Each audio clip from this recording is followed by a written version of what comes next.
Hai guys, hari ini kita akan membincang isu sebagai seorang pelajar mengalami tekanan semasa belajar atas talian. Sejak April yang lalu, kerajaan telah menyediakan satu inisiatif kepada para pelajar untuk pulang ke rumah masing-masing. Sekarang, tular di media sosial iaitu seorang pelajar berasa sangat stres kerana tekanan di rumah daripada ibu bapa dan juga tugasan yang sangat banyak diberikan oleh pensyarah. Justru itu, apakah strategi sebagai seorang pelajar untuk menangani tekanan tersebut? Antara strategi menangani tekanan sebagai seorang pelajar universiti ialah mengamalkan gaya hidup yang sihat iaitu bersenam. Pelajar dinasihatkan untuk meluangkan masa setengah jam sehari untuk bersenam. Bersenam bukan sahaja dapat mengurangkan rasa stres, malahan dapat melancarkan peredaran darah kita.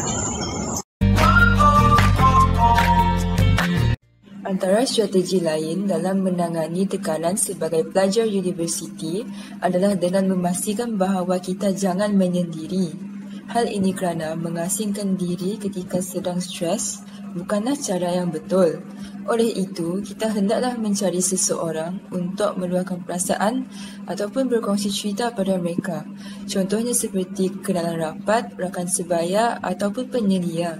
Kemungkinan besar, kita akan berasa lebih tenang selepas meluahkan perasaan dan bolehlah mencari jalan penyelesaian yang terbaik. Kita hendaklah memastikan bahawa orang tersebut lebih berpengalaman daripada kita supaya mereka dapat membantu menyelesaikan masalah yang sedang dihadapi. Di samping itu, pelajar perlu mendapatkan tidur yang secukupnya untuk menangani tekanan. Hal ini kerana jika pelajar mempunyai rutin tidur dan rehat yang betul, ia dapat memastikan kesihatan mental pelajar sentiasa terjaga dan boleh mengurangkan tekanan dengan baik. Sebagai seorang pelajar universiti yang mempunyai banyak tugasan yang diberikan oleh pensyarah, tidur merupakan cara yang terbaik untuk merehatkan fizikal dan mental pelajar. Tekanan boleh mengganggu corak tidur seseorang pelajar, jadi fizikal dan mental yang baik dan tenang boleh memastikan pelajar berasa segar untuk memulakan sesuatu yang baru.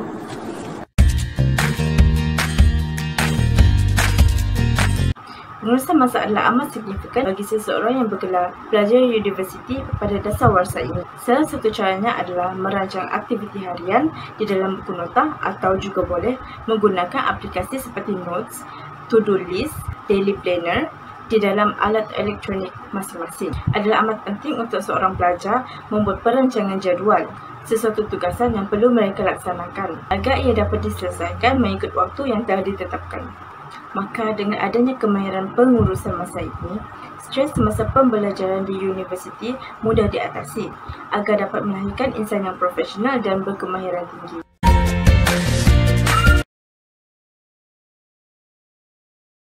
Meditasi merupakan ubat yang terbaik bagi setiap masalah.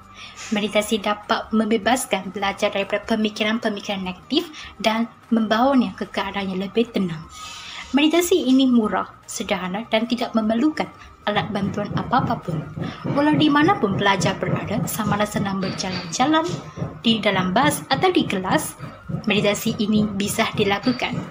Dengan bermeditasi, pelajar dapat mengatasi masalah ketakutan, kelelahan dan stres sehingga menjadi lebih rileks dan bahagia. Ambil masa 5 hingga 10 minit untuk melakukan meditasi kerana ini merupakan kaedah yang terbaik untuk menghasilkan pandangan dan niat yang positif. Jadikanlah meditasi sebagai aktiviti harian rutin anda pada setiap hari. Sekian, terima kasih. Tadi kita telah mendengar beberapa strategi sebagai seorang pelajar universiti untuk mengatasi masalah tekanan, seperti mengamalkan gaya hidup sihat melalui senaman, jangan menyendiri, dapat tidur yang cukup, buat planner dan melakukan meditasi.